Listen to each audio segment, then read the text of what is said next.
sir, kaming mga babae, we love to be touched, ano? Strokes, cares, hugs and kisses. Syempre, alam niyo naman po yan kung may partner kayo sa buhay.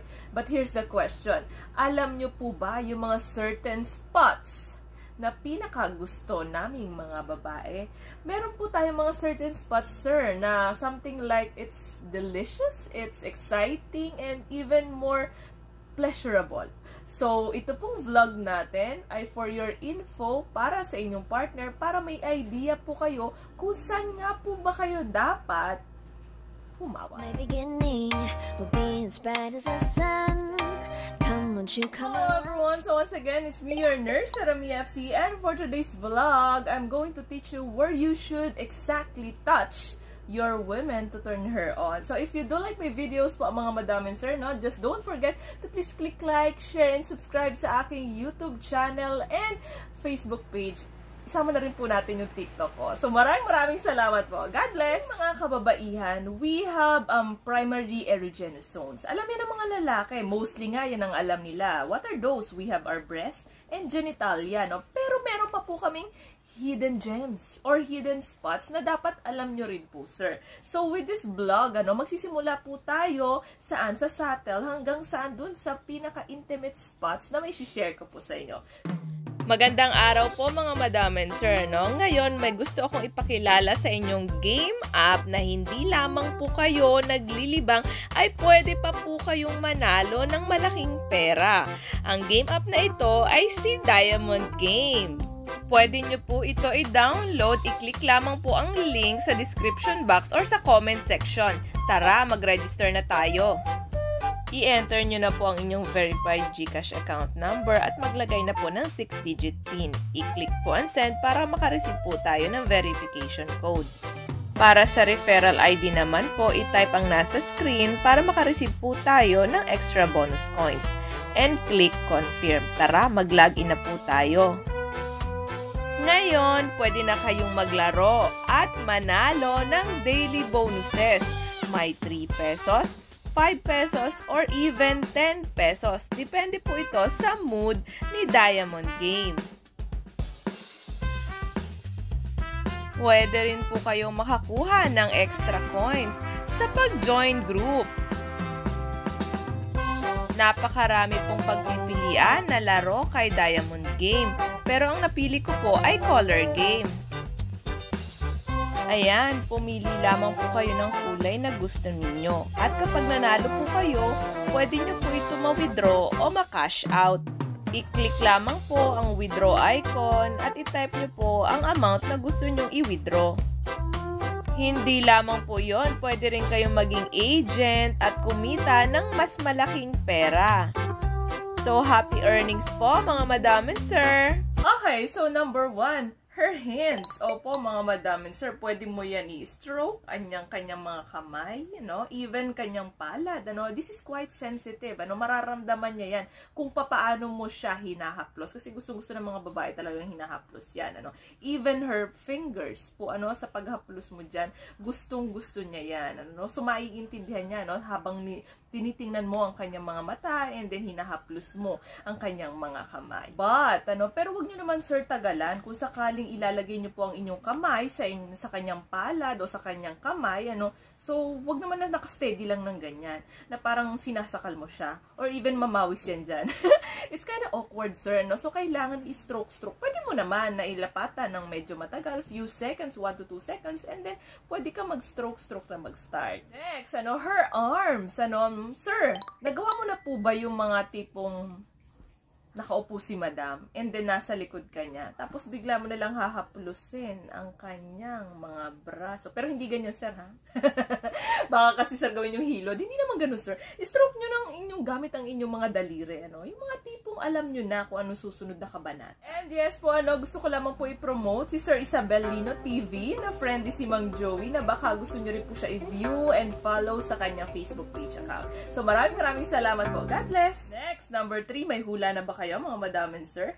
Her wrist. Opo, So, no idea kayo with this, Actually, the inner part, dito sa ating wrist, Pwede nyo yan hawakan And then, wag nga lang sobrang matagal, ano, kasi smother o sabihin natin awkward sa mga babae, parang hinahawakan mo siya ng sobra. Pero once na hinawakan mo yan, ano, few seconds after, itry nyo po i-touch o i-stroke yung inner part dito, ano.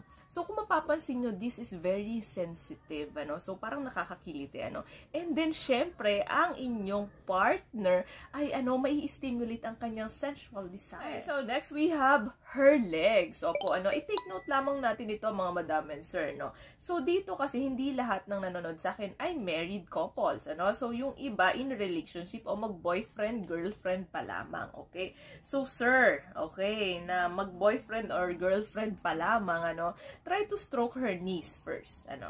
Kunyari, for example, ito yung knees niya, kasi, di ba, yung knees, ano, yan, stroke mo dyan. Pero, kung ang babae ay tinapika o lumayo sa'yo, kung ayaw niya, wag mong pilitin, ano. You should do this with consent, sir. So, walang sapilitan, ano. So, may time para dyan. Ngayon, kung ang inyong partner naman sa buhay, ano, married couple, ano, sa kung gusto ng inyong asawa ng ganyan, syempre, hindi yan papalag, okay? So, ituloy mo, ano, so, from her knees, pwede mo yan iakyat, saan? Pwedeng down to her legs or pwedeng sa taas, ano, sa kanyang thigh. So, next part na po tayo, mga madam and sir, no, we have the lower back or sabihin natin waist, ano, yung hips namin mga kababaihan, ano. Pinsan ba, pansin nyo, mga madam and sir, ano, habang naglalakad kayong mag-couple, ano, so, ang gusto ng mga babae, hinahawakan niya sa bewang, ano, medyo stroke-stroke nyo rin ang inyo or haplosin ninyo ang kanyang ang tawag dito, balakang, okay? Balakang niya yan dyan. At makikita nyo, it's sensitive, ano? Mararamdaman niya. Actually, this is protective gesture kasi, mga madam and sir, no? Nakakalalaki yung mga ganyan sa akin to, parang ganon. So, ang feeling namin mga babae, wow, okay? Mga tipong ganon. Kami kasi mga kababaihan, very small things sa amin ay napakalaki na. Especially yung mga strokes na. Okay, so next, ano, we have the cheeks. Opo, mga madam and sir, ito, ano, try nyo po, madam, ikaw, ano, try mo po i-stroke ang inyong cheeks, ano. So, this is very sensitive, ano. So, mararamdaman mo na parang ini-stimulate yung sexual desire mo, ano. Yung na-arouse ka. Kasi hindi namin hahayaan na kahit na sino, eh, maghawak o humaplo sa aming mga mukha, ano. So, kailangan ngayon, lalo na kung... Pero sir, take note ko lamang ito ha, kailangan malinis ang iyong kamay. May mga babae na ayaw na hinahawakan ang kanyang mukha, lalo na kung madumi ang kamay ninyo. Yes, kasi napaka sa mga skincare ng naming mga kababaihan. So definitely wash your hands first before ka mag-stroke sa kanyang face. Next, we have the hair and scalp. Kaming mga kababaihan, mga madam and sir, ano, pansinin nyo, gusto namin ng mga massages, ano? So, ibig sabihin, even yung aming ulo at buhok dyan, especially si daddy, actually talaga ginaganyan-ganyan niya yung hair ko. Gusto ko yung ginaganon niya yung minamassage na yung buko. It feels relaxing talaga, mga madam and sir. So, kaya kayo, why don't you try to massage your... Okay, so next part, we have the ears. Opo, ano, kaming mga kababaihan, alam nyo na po yan, this is very overlooked erogenous area. Ano po, alam na po natin yan. And, ano ba mga pwede mong gawin sa mga ears, ano? So, pwede mo yan ibulungan, pwede mo yan hawakan, haplusin, pwede mo yan i-kiss, pwede mo yan i-lick, pwede mo yan isak, ano? So, anything na pwedeng gawin mo dito sa tenga o ears ng isang babae ay makaka-stimulate sa kanya ng desire, ano? And even mga kalalakihan, gustong-gusto din niya ito, hindi lamang po babae ang merong ganitong erogenous zones, ano? Kaya madam or sir, pwede niyo po yung gawin sa isa't isa. Okay, so next, ano, we have the neck, ano? Sir, na-try nyo na po ba na si madam ay nakaupo at busy sa kanyang ginagawa, ano? Lalo na ngayon, online ang trabaho, ano? So, na-try nyo na po ba na i-massage muna ang kanyang shoulders, ano? I-massage nyo sa dyan. And then, papasok na ang tinatawag na kissing sa leeg ng inyong partner, ano? So, you may do the passionate kiss, ano? So, itong paggawa kasi nito, sir, this is very powerful sa aming mga kababaihan, ano? Yung inyong haplos dyan, yung inyong paghalik ay very powerful po na nakaka-stimulate po na sa aming sobrang desire na ano, na parang ayaw ng tumigil. Okay, no? Kawawa naman si sir. Pero, yun yung feeling ng isang babae. Her sternum. Okay, sir, kung hindi mo po alam kung saan ang sternum dyan, hindi lamang po breast, ng mga kababaihan, ang erogenous zones, yung gitna, yung buto dyan sa may gitna dito, ayan, try to stroke her, from her neck, dito, pababa, hanggang sa sternum, yung kilite, yung desire, nandun na yun, sir, parang yun na yun, okay? So, next, we have the lips. Di lamang po, na kissing, sucking ang nangyayari sa lips, try nyo rin po yan i-stroke ang kanyang mga labi before nyo po ito halikan. Next po, her feet, hindi lamang po sa foot fetish, ito applicable, maraming kababaihan ay gusto-gusto na nare-relax ang kanyang katawan, so, by massaging her feet, nakaka-relax yan at mas mag-e-enjoy yan nakasama ka. Next po, we have her inner thigh, o sabihin natin kanyang mga binte, yung kanyang loob ng kanyang binte, okay?